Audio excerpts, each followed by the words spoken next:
Es un placer estar esta mañana con ustedes para estudiar la temática del santuario. Vamos a poner la presentación en esta hora y esta semana vamos a estar estudiando, gracias por esta escenografía extraordinaria que nos han puesto para esta semana.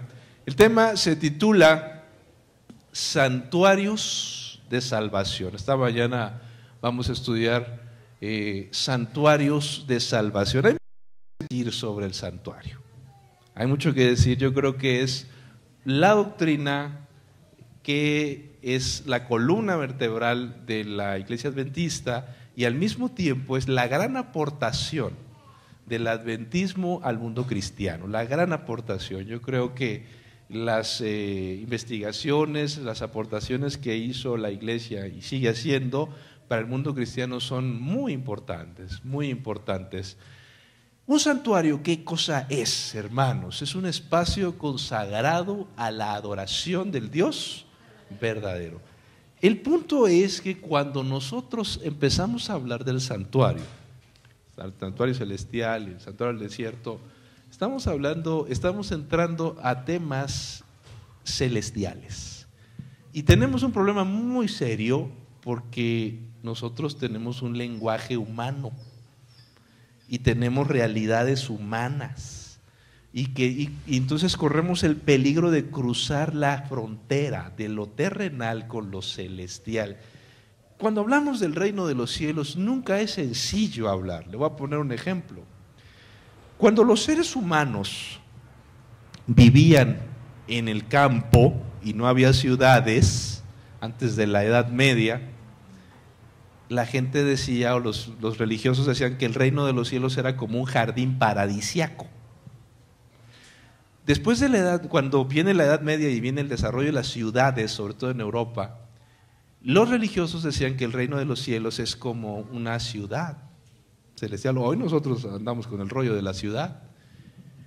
Pero en nuestra época, cuando hablamos del reino de los cielos, hablamos en términos de un parque de diversiones, porque vivimos en la época en la que la gente se quiere divertir, se la quiere pasar bien, y una especie de Six Flags. Yo he escuchado a varias personas que vamos a ir al cielo de vacaciones. Vamos a ir al cielo de vacaciones y que la estancia en la patria celestial te la vas a pasar una especie de Disneylandia, ¿no? Allá la vamos a pasar increíble. ¿Por qué? Porque vivimos en la época del espectáculo, de la diversión, una época totalmente anticlásica. Los seres humanos somos dados a los antropomorfismos. ¿Qué es eso? Nosotros le metemos nuestros rasgos, nuestras formas a los elementos sagrados y creemos que así es la realidad a partir de la época en la que vivimos. Y esto no es exclusivo nuestro. A lo largo de la historia del pueblo de Israel pues también se da. La hermana White hace una declaración muy importante en el libro El Evangelismo, la página 165, dice: la correcta comprensión del ministerio del santuario celestial es el fundamento de nuestra fe. Es muy difícil entender el evangelio si no entiendes el santuario. Es muy difícil entenderlo, no hace sentido siempre. Cuando uno estudia el santuario, hacen sentido el resto de las doctrinas de la Biblia. ¿Por qué tenemos tantas iglesias hoy? ¿Por qué tenemos tanta iglesia que se levanta ahí un personaje carismático y funda su iglesia? Y aquel que tiene esta creencia y el otro tiene esta otra creencia. Personalmente creo que una de las razones por las que hoy hay tantas denominaciones es no conocer la doctrina del santuario y no entender que aquí está ilustrada la obra de la salvación para este tiempo. Y aquí está ilustrado el día sábado. Y aquí está ilustrada el mensaje pro salud. Y aquí está ilustrada la obra del Espíritu Santo.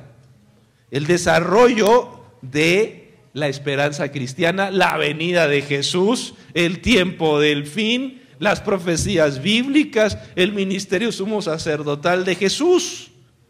Es lo que le da sentido a las doctrinas de la iglesia. Ahora bien, también hay que decir lo siguiente. Y Ellen White dijo que con relación al santuario, Satanás se esfuerza constantemente por crear suposiciones fantásticas acerca del santuario y degrada las maravillosas representaciones de Dios y el ministerio de Cristo para nuestra salvación en algo que satisfaga la mente carnal. Elimina su poder rector de los corazones de los creyentes y pone en su lugar teorías fantásticas inventadas. Con relación al santuario hay muchos disparates, apreciados hermanos, muchos disparates. Hay gente que abusa en el manoseo del santuario. Yo he escuchado cada disparate, sobre todo ahora que por internet circula todo tipo de puntadas. Pues tú ves el santuario, hay gente que en cada ganchito quiere ver una interpretación, que en cada colorcito del velo, que esto significa acá, y el ribete esto significa el otro, y este cordoncito. Cálmate, hermano, cálmate. La palabra de Dios no dice esas cosas, ni se interpretan, y eso nos hace perder la perspectiva general, el panorama gestáltico del santuario. Es decir, aquí hay verdades que no podemos perder. No te distraigas con los ganchitos, con las borlitas y con una serie de detallitos que fueron dados para una época, por una razón, tanto histórica como contextual, como social, en la que fue dado el mensaje del santuario. Pero los santuarios fueron cambiando, ahorita lo vamos a ver, fueron cambiando. Ahora bien, ¿qué quiere decir en la Biblia? ¿Qué implicaciones tiene que exista un santuario terrenal? Que Dios haya puesto un santuario, por lo menos son tres cosas. En primer lugar, Dios quiere morar cerca de nosotros. Dios quiere estar, y si voy a poner mi tienda de campaña, voy a poner mi santuario ahí donde ustedes están. Segundo, Dios quiere brindarnos su amistad. Y en tercer lugar, el Señor tiene la iniciativa de buscar a sus hijos. No somos nosotros los que buscamos a Dios, Él es quien nos busca a nosotros. Dice Juan 15:16, no me elegisteis vosotros a mí, sino que yo os elegí a vosotros. Hermano, tú estás aquí en esta hora porque Dios te ha traído. Amén. El corazón humano no busca a Dios. El corazón humano es rebelde. El hecho que el Espíritu Santo se acerque, nos transforme, nos convenza que hay que venir a la iglesia es un hecho extraordinario. Es un milagro que haya gente en la iglesia hoy para gloria de Dios, porque es un símbolo, un recuerdo que el poder del evangelio actúa en los seres humanos. Es Dios quien nos busca, mis queridos presentes. Pero tenemos ahora lo siguiente: no hay que perder la siguiente verdad. El santuario es una estructura pedagógica. ¿Qué he dicho yo? El santuario es una estructura, ¿para qué sirve? Para enseñar. No le quites el elemento pedagógico al santuario o lo arruinas. Esto es una estructura que básicamente sirve para enseñar algo. Son instrumentos de enseñanza, son herramientas en manos del más grande maestro que ha existido, y son elementos que sirven para enseñarme a mí grandes verdades. ¿Qué verdades es las que me pretende enseñar el Señor? ¿Cómo es Él? Dios quiere enseñarme cómo es. ¿Cómo le enseñas a un niño la naturaleza de Dios? ¿Cómo le enseñas la naturaleza de Dios? Bueno, pues las maestras ahí en las divisiones infantiles, ¿sabe que voy a decir algo yo aquí? Mejor no lo voy a decir. No, está muy pretencioso. ¿Lo digo o no lo digo? Nomás se aguantan. ¿Sabe que cuando nosotros veníamos aquí cuando mis hijas estaban chiquitas? Y yo no sé si hoy, pero en aquellos años, esa clase de cuna era la mejor clase que he visto en toda mi vida. ¿Está oyendo usted? Esto es para soberbia de las maestras, ¿eh? Oiga, qué clase. Hasta yo me quería quedar ahí, me corrían fuera de aquí, me decían. Aquí no, papás, no. Nada más cabe uno. Un tamborcito ahí con las maraquitas o no sé qué tanto le enseñaban a los niños. Todos esos son elementos, ¿qué cosa? Pedagógicos de enseñanza, para facilitar el aprendizaje. Estos son elementos para que una persona que no conoce la palabra de Dios la aprenda. Una persona que no sabe leer, que no sabe, que no tiene la dimensión celestial, aprenda cómo es Dios. Segundo, ¿cómo se desarrolla el plan de salvación? ¿Yo cómo me salvo? Mira, te voy a explicar cómo se da el proceso de la salvación. Enseñarme a mí, mira, te voy a poner estos elementos para que tú aprendas cómo se da el proceso de la salvación. También vas a aprender cuán importantes son los seres humanos para el universo celestial. Y por supuesto, cómo se desarrolla la adoración. Hoy estamos hechos un lío con el tema de la adoración. Pero un lío.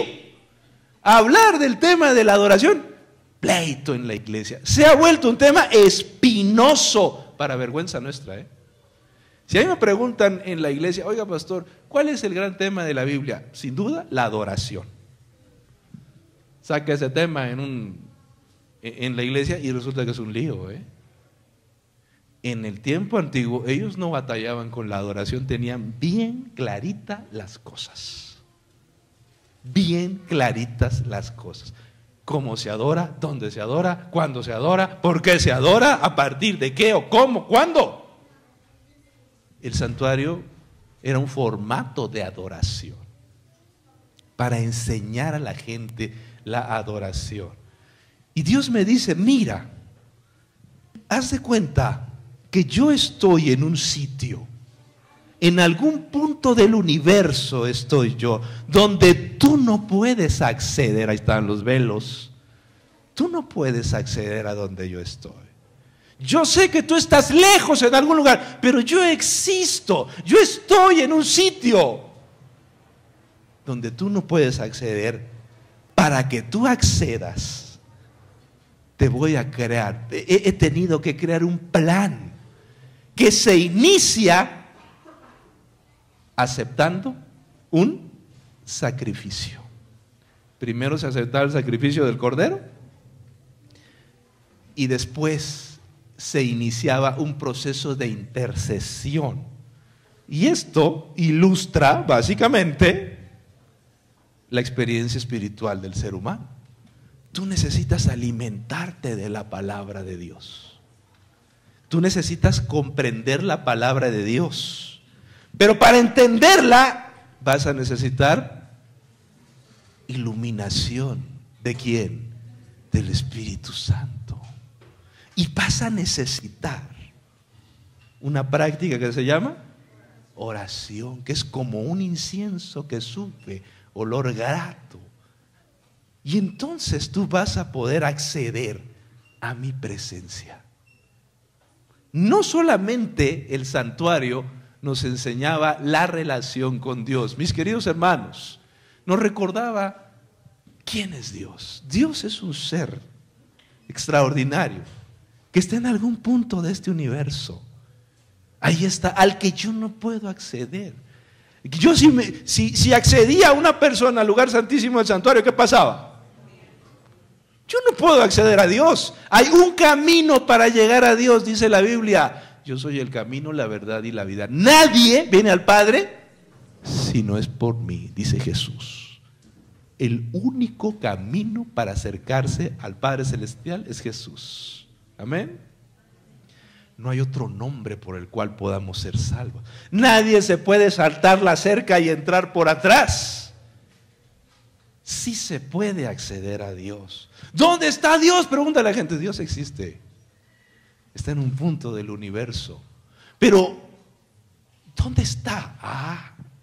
Él habita en un espacio que nosotros pues no accedemos. Pero, ¿y entonces cómo nos salva? El Señor nos salva a través de Jesucristo. Hay un sacrificio, pero también hay una obra que se desarrolla en el ser humano. Y me pone ahí figuras, me pone pan, me pone incienso, me pone luz, me pone un espacio donde yo no puedo acceder y me marca límites.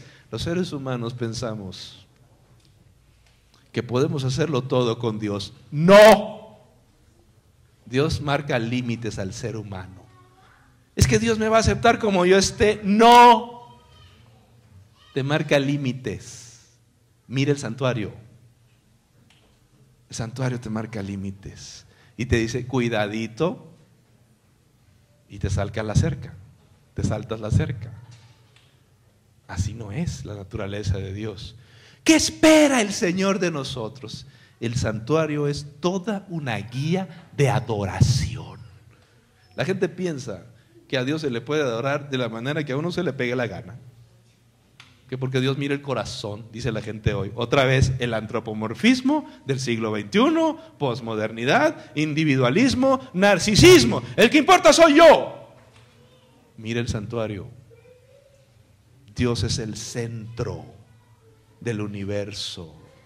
Dios es el centro de la vida. No te hagas tú el centro, mi querido hermano. Porque en el pasado hubo formas de acercarse al Señor.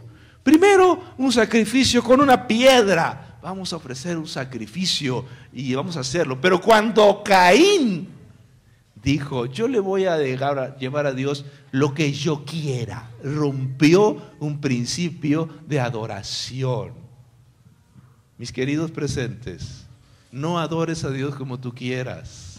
Dale a Dios lo que Él te pide. Abel le llevó un sacrificio. Dios le pidió un sacrificio y el otro llevó una ofrenda. ¿Se le aceptó a Caín? ¿Rechaza a Dios algunas ofrendas? ¡Sí! No seas prepotente, no seas soberbio. Quite la mirada de sí mismo. Adoración es poner a un lado el ego y darle a Dios lo mejor de uno. Después tuvimos los altares de tierra. Vamos a hacerle al Señor un altar de tierra para que podamos adorar aquí. Mire, Abraham hacía ahí sus altarcitos a donde podía y ahí celebraba el culto al Señor de una manera rústica, pero aceptable al Padre Celestial. Y más adelante, pues el altar se hizo con más estética, con más detalle. Vamos a acomodar las piedritas de esta manera y vamos a ponerle al Señor un altar, hasta que posteriormente vino el santuario con el altar pues, de los cuernos en las orillas, en los 4 cuernos, y posteriormente Salomón, el tabernáculo tenía pues las varas para moverlo. Fue cambiando. Quiero decirles algo, hermanos. Lo que menos importa, como se van a dar cuenta en este tema, son las medidas. Que las medidas cambian. Lo importante son los elementos de enseñanza. ¿Qué es lo que quiere Dios enseñar? Y posteriormente Salomón hizo un altar brutal, impresionante. Si ustedes se fijan la dimensión de la figura humana, el altar era colosal en el templo de Salomón y lo hizo de bronce. ¿Quién le dijo que debía ser de bronce? Nadie. Él lo hizo porque él quiso, pero le puso bronce, le puso adornos, le puso leones. Y ahí en Ezequiel aparece un altar más alto, lo mencionamos porque aparece en las escrituras. Nunca existió, solamente que es parte de una visión que tuvo Ezequiel. El santuario del desierto básicamente consistía en lo siguiente. Ahí tenemos un esquema bastante sencillo. consistía en 3 velos. No se podía acceder al santuario por cualquier puerta, tenía uno que acceder por un velo, y después te encontrabas con el altar del holocausto. El altar del holocausto, donde se celebraba un sacrificio. Después de eso, ya ahí se celebraba el sacrificio, se quemaba en el altar, hasta ahí llegaba el adorador, y a partir de ahí un sacerdote tenía que hacer mediación, tomaba la sangre, se lavaba manos y pies en el lavatorio o fuente y entraba al lugar santo, que más o menos esto, parecido a esto, pequeñito. Estaba la mesa de los panes de la proposición, el altar del incienso y el candelabro. Siempre tenían que estar encendidas las velas del candelabro, iluminando la mesa. 12 panes, representando a cada una de las tribus de Israel. El número 12 en la Biblia representa al pueblo de Dios. La mesa era de madera de acacia bañada en oro. Madera de acacia bañada en oro, y cada uno de los muebles, madera de acacia bañado en oro. Esta mesa, el alimento espiritual, se cambiaba el pan cada sábado. Cada sábado. Así que la mesa iluminando, el candelabro iluminando la mesa y el altar de incienso. El sacerdote todos los días llegaba, voy a la espalda, ustedes me disculparán, con la sangre del sacrificio, y delante del velo, que el velo estaba cerrado, asperjaba la sangre. Sacrificio en la mañana, sacrificio en la tarde. Esta semana vamos a explicar en qué consiste todo eso. Una vez al año el sacerdote entraba hasta el arca del pacto, dejaba caer 7 gotitas sobre el propiciatorio, o sea, la tapadera, y eso purificaba simbólicamente el santuario. Ese ritual es pura enseñanza para todo el pueblo de Israel. Pero aquí hay un detalle, mis queridos hermanos. Resulta que el santuario tiene antecedentes. ¿De dónde sacaron este modelo? ¿De dónde saca Dios este modelo? Del celestial, sí, pero antes de eso voy a otra cosa. A ver si no me acusan de hereje por lo que voy a decir. Resulta que allá en Madrid, ahí al final de la Gran Vía, está la Gran Vía, el parquecito ese que se llama Parque España, sigue una explanada donde ahí van los novios a ver la puesta de sol. Dice uno que ahí le tiene que dar un besito a la novia o a la esposa. Yo cumplí con esa costumbre. Y resulta que al ladito está el templo de Devot, que es un templo egipcio que el gobierno de Egipto le regaló al gobierno español, y completito, templo de Devot. Y cuando te dejan entrar, puedes entrar ahí.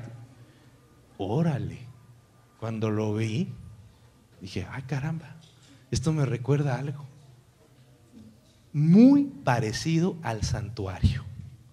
Y para acabarla de amolar, tiene su lugar santo y su lugar santísimo. Un templo egipcio. Pues resulta que sí, hermanos, sí. Es decir, los templos egipcios, algunos, no todos, también tienen lugar santo y lugar santísimo, y son antes de la época del pueblo de Israel, y resulta que tienen un área restringida para los puros sacerdotes, y el público llega hasta cierto lugar. No son exactamente iguales, pero la medida es muy parecida al santuario del desierto. ¿Por qué? Porque el pueblo de Israel, ¿de dónde venía? De Egipto. ¿Qué templos conocía? Los egipcios. ¿Cómo le habla Dios a sus hijos?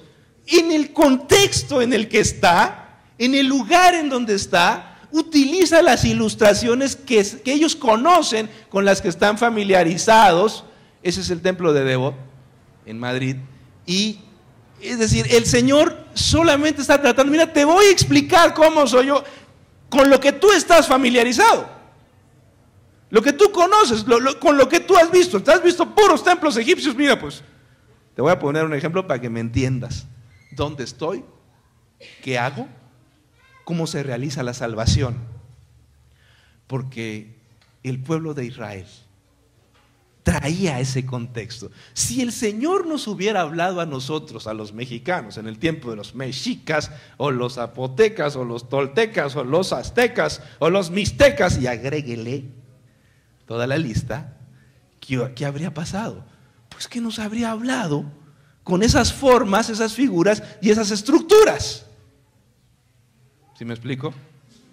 Es decir, el Señor le habla a sus hijos en la época, el lenguaje y el contexto con los que ellos están familiarizados. A veces nosotros queremos o creemos que las formas que Dios utilizó, las herramientas pedagógicas, son la realidad, cuando son la figura, la sombra. Mis queridos presentes, ¿cuántos templos hubo? Pues por lo menos tuvimos el santuario, hubo varios santuarios. Tuvimos el santuario del desierto con las medidas originales, era pequeñito, más chiquito que esta iglesia, el lugar santo, el lugar santísimo, un pequeño atrio bastante sencillo. Si ustedes, si nos trasladáramos o hiciéramos una escala del santuario, verían que es más sencillo de lo que mucha gente se imagina. Pero después, en este santuario se hizo por ahí del 1400 antes de Cristo. Para el año 1000, unos 400 después, David quiso elaborar un santuario, un templo. Dije, no puede ser que la casa de Dios ahí chiquita, sencilla, y no, vamos a hacer uno de verdad. Entonces Dios le dijo, mira, tú no lo vas a hacer, lo va a hacer tu hijo Salomón. Y entonces Salomón construyó el famoso templo extraordinario. No respetó ninguna medida, le añadió muebles, le añadió adornos, le puso unas cosas extraordinarias. Dios no se lo impidió, ¡ojo! Pero se conservaron los elementos de enseñanza básicos. Eso sí no cambió. Por otro lado, Ezequiel, ahí en el libro de Ezequiel, menciona o describe un templo, incluso le saca medidas.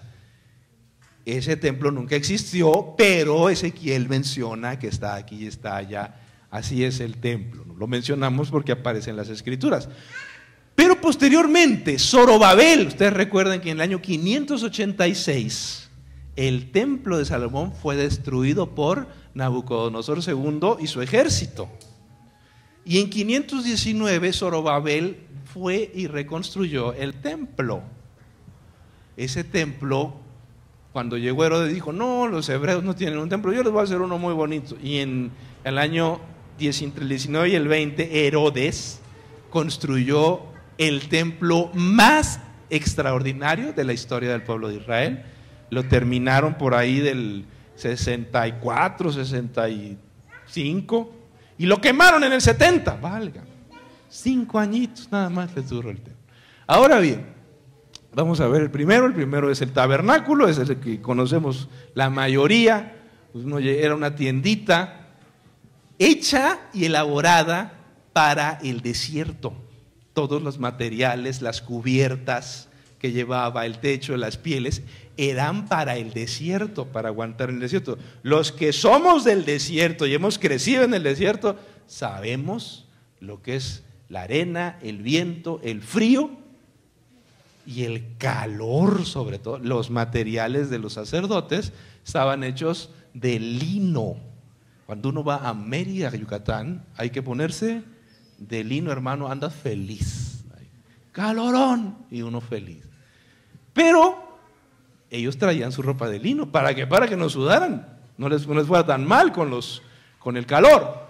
Pero después, el santuario del desierto estaba en medio del pueblo, de las tiendas. Era un santuario elaborado para gente nómada. ¿Por qué? Porque todo era movible, había que colocarlo y alrededor de él se iban acomodando las tienditas del pueblo de Israel.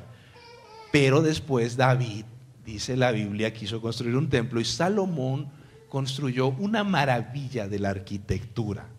Un templo extraordinario, le puso un superaltar, de bronce, hizo el lavacro de bronce, hizo varios lavatorios, y le puso unas columnas, le puso leones, le puso esto, le puso aquello. El lugar santísimo y el lugar santo lo hizo de una manera impresionante.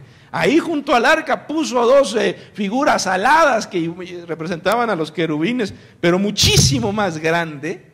Le puso como 10 lámparas, no llevaba una, usted le puso 10, puso mesas, puso esto, puso aquello. Lo adornó de una manera extraordinaria. Lo importante no eran las medidas, lo importante eran los elementos de enseñanza. El velo que le puso, bueno, una cosa extraordinaria. Pero ese templo lo quemaron, lo destruyeron los babilonios en el 586, y después, solamente para mencionar, Ezequiel, este templo nunca existió, pero aparece ahí en el libro de Ezequiel, solo lo mencionamos por la descripción que hace, que salió un río del santuario, tiene 4 puntos cardinales, es mucho más grande el templo de Ezequiel, pero solamente se menciona como referencia. Y en el año 519, dice la historia que Zorobabel regresó con un permiso, Zorobabel y Esdras, en el libro de Esdras, para reconstruir el santuario. Y empezaron a trabajar los jóvenes, pero hicieron uno bien chiquito, bien sencillito, feo. Qué feo santuario. Después de tener uno precioso, bonito de Salomón, ahí estaban ellos haciendo, y pusieron uno tan feo que los viejitos que habían conocido el de Salomón lloraban. Y qué feo está eso, no puede ser, ¿para qué lo hacen tan feo? El otro sí estaba bonito. Y ahí Zorobabel dijo: a ver si callan a esos viejitos, hombre, llévenselos por ahí, nos están desanimando a los muchachos y de por sí no tenemos. Total que por ahí callaron a los viejitos, quién sabe qué habrán hecho. Pero un templecito sencillo, un altarcito ahí apenas, de piedra, todo llano, raso, feo. ¿Qué fue de aquel glorioso templo?, decían los veteranos. Este templo duró mucho tiempo, muchos años. Fíjese nada más, desde el 500 años no tuvieron templo ahí, llegaban, los invadían, los pateaban y ellos seguían con ese templecito. Pues en el año 19 ya de nuestra era, Herodes dijo: yo para ganarme a los judíos les voy a hacer un buen templo, y les hizo una maravilla de templo, una maravilla. Este nada más es el templo, pero el complejo, toda la montaña, fíjese nada más el tamaño del templo de Herodes y el de Salomón está al ladito. Es decir, el de Salomón era enorme, colosal, pues el de Herodes era una cosa colosal, extraordinaria. Pero eso que ven ustedes en la pantalla no nada más es el templo, falta el complejo. El complejo era todo esto. Oigan, cuando Jesús llegó, los judíos, los apóstoles le dijeron: oye, ¿ya viste el templo que tenemos? Nos está haciendo nuestro hermano, nuestro amigo Herodes. Y Jesús dijo: de este templo no va a quedar piedra sobre piedra. Hermanos, dice la historia que empezó a hacerlo Herodes el Grande, pero pues se murió y lo siguieron haciendo otros. En el 19, por ahí del 60 lo terminaron, 65, bueno, antes de seguir, y resulta que en el 70, ¿sí?, estrenadito, 5 añitos después, llega Tito con su ejército, invade Jerusalén, toma Jerusalén, y le dijo a los soldados: no vayan a tocar el templo hay que salvarlo. Pero resulta que un soldado despistado por ahí agarró una antorcha y ¡guau!, por ahí la aventó, ¡pum!, le cayó al templo y se incendió y se perdió esta maravilla. Lo único que queda al día de hoy, cuando hay en Jerusalén, pues un pedacito, un cachito de muro, ahí va la gente, se agarra y se pone a orar. Algunos creen que se dan sus topes, ¿no? Hasta uno que otro hermano lo hace, ¿no? Ahora bien, queridos hermanos, las medidas no eran lo más importante. Las medidas cambiaron. Los elementos son lo fundamental. Ellen White dice lo siguiente: el santuario en el cielo es el centro mismo de la obra de Cristo a favor de los hombres. Concierne a toda alma que vive en la tierra. Nos revela, mire qué maravilla, esto me encanta, el plan de redención. Nos conduce hasta el fin mismo del tiempo y anuncia el triunfo final en la lucha entre la justicia y el pecado. Es de la mayor importancia que todos investiguen a fondo estos asuntos y que estén siempre listos para dar respuesta a todo el que les pida razón de la esperanza que hay en ellos. Queridos hermanos, Ellen White nos dice: el santuario, las enseñanzas nos recuerdan, nos ilustran la historia de la redención. ¿Tú quieres saber en qué va a terminar el problema del bien contra el mal? El gran conflicto está en el santuario. Hay que estudiarlo, hay que investigarlo. Aquí está ilustrada la salvación. Oiga, pero en el tiempo antes de Cristo, ¿cómo aprendía la gente? Con el santuario.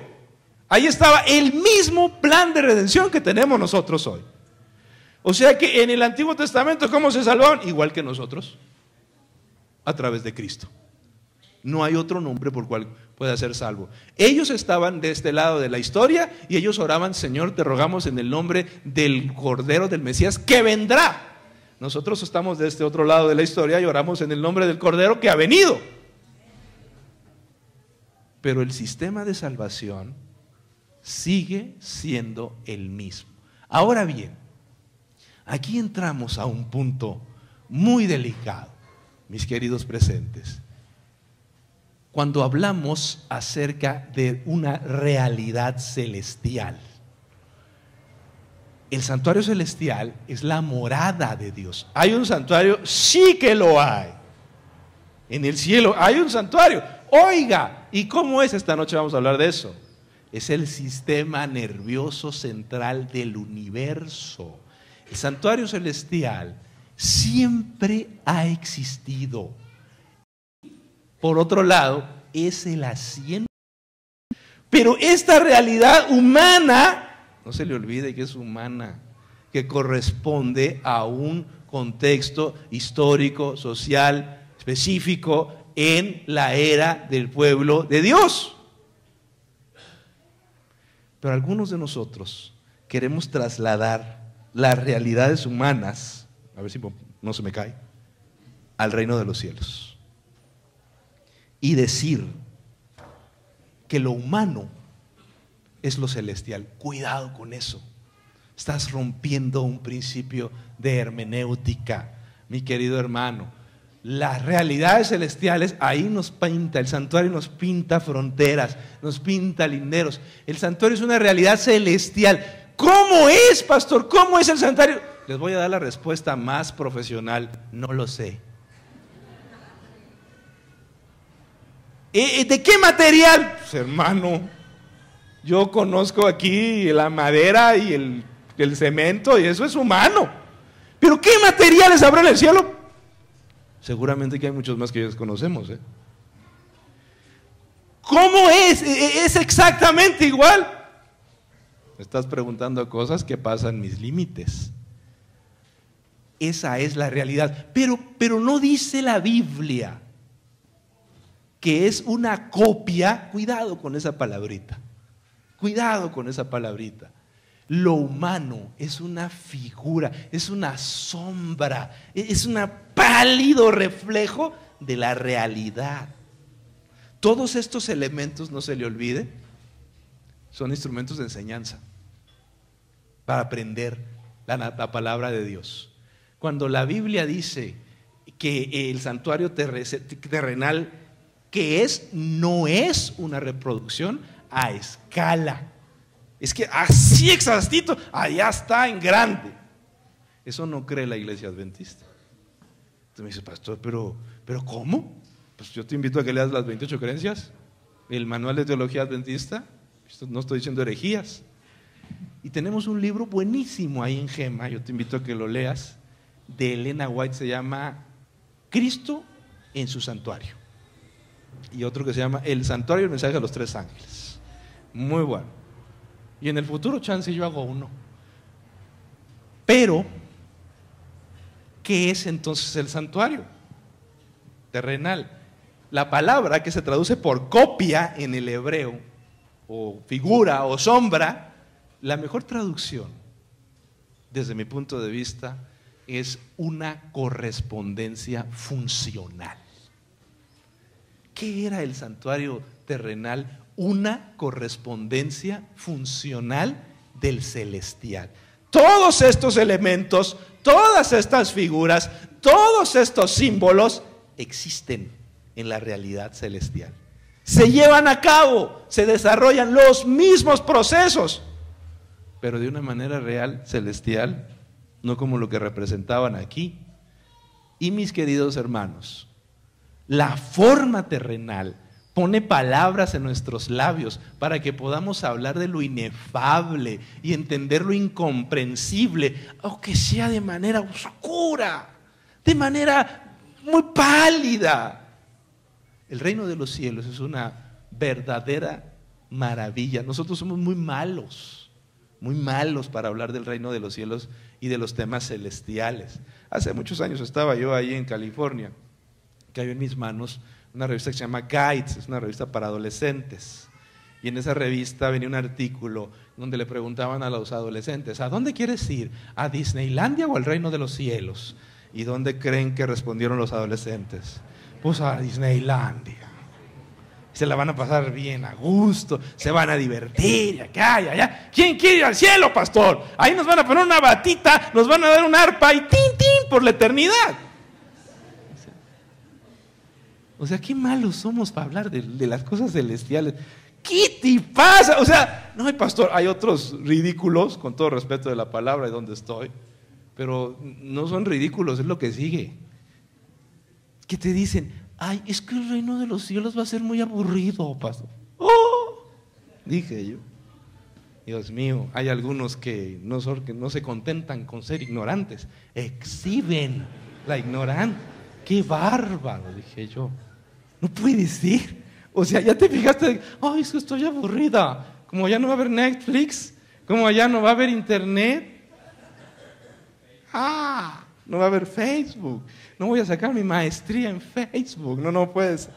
Ay, hermano, digo, no podemos reducir las escrituras. Estamos hablando de realidades que no conocemos. Estamos hablando de figuras, elementos, sonidos, panoramas, colores que desconocemos. Nosotros no conocemos nada. Vivimos en un mundo pálido, barato, vulgar, con ciudades espantosas, y se nos hacen bonitas algunas hoy. Hermano, no sé si ustedes han leído La caverna de Platón y van a decir: ¿cómo habla de Platón en un púlpito? No. Pero a veces me parece que estamos nosotros mirando la pared, como decía Platón, con un reflejo ahí baratón de lo que es la realidad. No, el reino de los cielos es mucho más que lo que nosotros decimos. Es mucho más que un jardín paradisíaco con un leoncito. Es mucho más que una ciudad de oro donde yo pueda caminar. Mucho más que eso. La realidad humana lo reduce. Y los artistas, los pintores marcan pauta en esas cosas. Oiga, entonces el reino de los cielos no es como lo pintan en algunas literaturas. Pues yo creo que no, hermano. Eso es lo que se imaginó el artista. ¿Cómo es? Pues mejor espérate para que llegues. Va a ser mucho más atractivo, dice la Biblia, cosa que ojo no vio, ni oído oyó. Yo sé que algunas personas se conforman con muy poquito, pero te aseguro que lo que Dios tiene preparado para nosotros es muy por encima de lo que imaginamos. Ellen White sigue diciendo lo siguiente: oiga, pero es que los pioneros tenían algunas ideas y dejaron algunas declaraciones. Sí, cierto. Y mire que esta semana me he leído 2 o 3 libros del santuario, pero la hermana White dice la siguiente declaración: la verdad es dinámica, La verdad no es estática, la verdad es progresiva. En nuestro conocimiento de la verdad hay primero un comienzo en nuestra forma de entenderla, luego una progresión y después una finalización de ella. Se ha perdido mucho porque nuestros ministros y miembros han concluido que hemos tenido toda la verdad esencial para nosotros como pueblo. Ella misma reconoció que ni en su época se había descubierto todo sobre las doctrinas, porque la verdad es dinámica. Pero una conclusión tal es equivocada y en armonía con los engaños de Satanás, pues la verdad sigue desvelándose constantemente. Si el Señor no viene antes, seguramente los niños que están aquí, que estudien las Escrituras, van a descubrir más elementos de la verdad que nuestras generaciones no hemos descubierto. Porque así es la palabra de Dios, hermano. Para gloria de su nombre. Es que ya se encontró todo, pastor hermano. Yo no sé nada de las Escrituras. Sé muy poquito. No me preguntes a mí de muchas cosas porque a mí me supera. Y mis queridos presentes, ¿qué es lo fundamental de los santuarios? La presencia de Dios, que santifica los espacios que Él tiene para morar. Lo más importante no es el elemento, no es lo material, es la persona. Es el Señor quien santifica el espacio. Es el Señor quien santifica el sitio. Es un error darle más importancia al espacio que a la persona divina. Si no, nos va a pasar lo que algunas denominaciones que allá quieren estar en Jerusalén y quieren ir a Jerusalén y que ahora le vamos a desenterrar dónde quedó el arca y dónde quedó el templo. Hasta películas baratas se han hecho de buscadores del arca perdida. Si usted quiere destrozar la información seria, mire esa película y vea cómo no se hacen las cosas. Y por favor, no me haga reír. Una película que no respeta nada. Pero la gente dice, oh no, sí, en algún lugar te escondí del arca. Hermano, no me tomes por...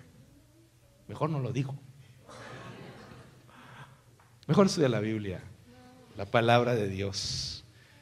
Oiga, pero ¿y las declaraciones que hace la palabra de Dios y la hermana White con relación a que tuvo visiones en el santuario? No pierdas el tema de esta noche. De eso precisamente vamos a hablar, del espíritu de profecía y las visiones del santuario. Para terminar en esta mañana, la Biblia presenta distintos santuarios. Aparece pues el santuario del desierto, el santuario celestial, pero también se usa el santuario para hablar ¿de qué cosa? El cuerpo humano. Dice, vosotros sois templo del Espíritu Santo. Y el día sábado, dice la Biblia que es un santuario. Acuérdate del día sábado, ¿para qué? Santificar. Ese es un santuario. Eso es un espacio sagrado. Ese es un día especial. Ahora bien, ¿por qué el cuerpo es un santuario? Mis queridos hermanos, la doctrina del santuario nos recuerda que la salud es parte del Evangelio. Es parte del Evangelio. Nosotros tenemos un mensaje extraordinario a través del santuario que se llama el mensaje pro salud, la reforma pro salud, y es necesaria para adorar a Dios. Hay gente que cuando uno le habla de la reforma pro salud, pues no sé, tiene cierta resistencia, pero recuerda, el santuario marca límites y te dice, no andes haciendo tu voluntad, sigue la ruta que te ha marcado el Señor. Y por otro lado, tiene fuertes implicaciones en la obra de la salvación. El hecho de que el Señor comparara el cuerpo humano con un santuario, a mí me da vuelta en la cabeza, me da vuelta en la cabeza, porque me hace pensar en la obra del Señor. Y cuando pensamos en la mente, por ejemplo, en la mente humana, había un lugar que le llamaban el lugar santísimo, donde solamente el Señor podía estar. Y los sacerdotes traían en la placa de la mitra una declaración que decía, santidad al Señor.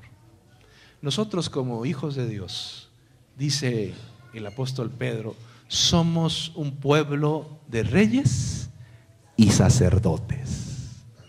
Todos nosotros somos sacerdotes delante de Dios. Y todos tenemos que cuidar la conciencia. Tenemos que cuidar la mente, la salud. El mensaje pro salud no es solamente un asunto físico, es un asunto mental. Hay que cuidar la mente, hermano. No llenes de basura la cabeza. No llenes de basura tu mente. Tu mente es un espacio que debe ser santa para el Señor, un espacio santo. Santidad, Jehová, dice tu cabeza. No la llenes de series vulgares de televisión, de música barata, de música que hace daño. No la llenes de malas influencias. Cuida la cabeza, es el mensaje del santuario. Cuida la cabeza, cuida tu salud. El cristianismo involucra todo lo que uno es. Y mis queridos presentes, el cristiano, a partir de lo que estamos diciendo, es un ser imperfecto que es objeto de la influencia santa de Dios. Ahí está Dios. Pero aún con toda mi imperfección y mis malas tendencias, yo hoy puedo acceder a la presencia de Dios a través de Cristo. Un cristiano es un ente en constante transformación. Dios me está transformando. Aquí me está diciendo cómo me transforma. Esta obra se llama la obra de la santificación. Me está transformando Él. Oiga, pastor, que yo allí en la iglesia veo mucha gente que no cumple con la... Pues yo tampoco. Empezando por mí, porque mira, aquí me tiene Dios transformando mi vida. Entonces la iglesia que es, pues no es un museo de santos. Si vas a venir a la iglesia, pues no vengas a ver gente perfecta. Cuando la gente quiere venir a la iglesia y dice, mira, ahí está un santo, mira qué bien se ve. Y aquel otro, mira qué bien se ve, ahí está ya. Mira ese cómo está exhibiéndose. Pues no, hermano. La iglesia es un hospital de pecadores. Aquí todos estamos mal, empezando por mí. Porque necesitamos al médico divino. Si tú estás mal, este es tu lugar. Este es tu sitio. Pastor, es que yo me he equivocado. Este es tu sitio. Este es el sitio. Mira, aquí es donde Dios nos transforma. Pero que yo me he portado mal. Yo he pecado en la semana. No te vayas. Este es tu sitio. Aquí está tu Salvador. Aquí está el alimento. Aquí está el vínculo con Dios. Y aquí está la orientación que conduce la vida. Mis queridos hermanos, un cristiano es alguien que puede entrar en contacto con el mundo celestial a pesar de ser un pecado. Es que yo soy malo. Pues tú también puedes acceder al mismo trono de Dios. Tú también puedes acceder a través de Cristo. ¿Y qué necesito? Pues no necesitas nada. En el pasado, en los tiempos de Lutero, vendían las indulgencias. Las indulgencias, pues no, eso no se puede vender. El acceso es libre, es gratis. Alguien que entiende mejor el amor de Dios, un cristiano, que cualquier ser creado. Nadie puede entender mejor el amor de Dios que un creyente. ¿Por qué un Dios que está en algún lugar del universo se interesa por algunos seres insignificantes, los seres tan pequeños? Y va y nos busca y nos atrae. Y nos quiere atraer hacia su presencia hasta tenernos justo delante de Él. ¿Por qué? Porque Dios es amor. Y porque Él te atrae a ti y me atrae a mí. Y porque dentro de esta ciudad de 20 millones de habitantes, te eligió a ti. Y te dijo, ve, quiero que me conozcas. Quiero mostrarte quién soy, dónde estoy, cómo te puedes salvar y cómo te puedes transformar. Oye, Señor, yo soy malo. Ya lo sé. Por eso he hecho provisión para ti. Mis queridos presentes, el día sábado es un santuario, dice la Biblia, un espacio sagrado. Un espacio sagrado para adorar a Dios, un santuario en el tiempo para encontrarnos con Dios. Ven esta semana y vamos a estudiar la naturaleza del día sábado a partir del santuario, de la doctrina del santuario. Es un espacio para adorarlo y es un espacio para convivir con la familia. El santuario nos enseña y nos recuerda la naturaleza de la adoración.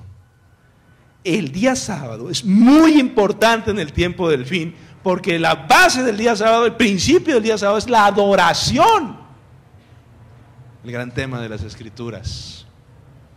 Finalmente, el sábado sirve para celebrar el cariño, el amor de Dios.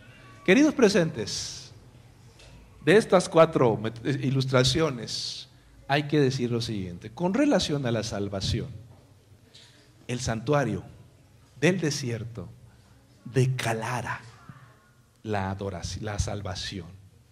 Somos salvos en Cristo. El santuario lo declara, pero el santuario celestial lo acepta. Ahí sucede realmente la obra de la salvación. Aquí se ilustraba, se declaraba, pero en el santuario celestial sucede en realidad la salvación. ¿Y cómo se expresa la salvación? A través del cuerpo humano, en mente y en el cuerpo. Nosotros expresamos la salvación en nuestra vida con nuestras palabras, con nuestra actitud, con nuestra conducta, con nuestro estilo de vida. Expresamos la salvación como si fuera un santuario. ¿Y cómo celebramos la salvación? Pues a través del otro santuario, el sábado. ¿Para qué es el sábado? Para celebrar la salvación. Amén. Si nosotros no celebramos el sábado, si nosotros no entendemos el sábado como una maravilla y una bendición, no entendemos el mandamiento. El sábado no es para fastidiar gente, ni para machacar, ni para enchinchar, ni para fastidiar a los demás. Ay, viene el sábado, qué fastidio. Tú no entiendes la salvación, hermano. Mejor vente en la semana a estudiar el santuario. A partir de hoy a las 6 de la tarde estaremos aquí. Ojalá que todos nos puedan acompañar. Que Dios les bendiga en esta hora. Por hoy a las 6, en la semana 7:30.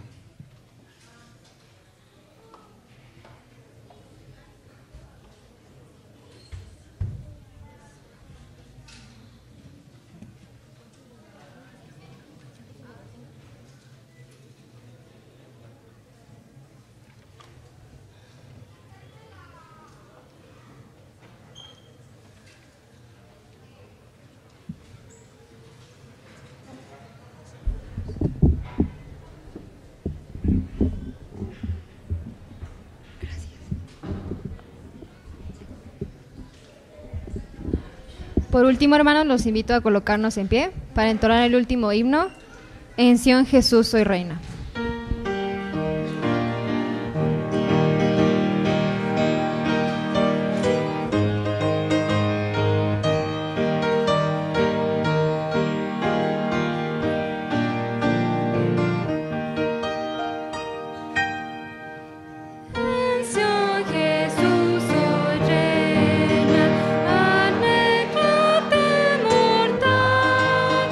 Y ve con devoción.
Oremos. Querido Padre que estás en el cielo, gracias por tu palabra.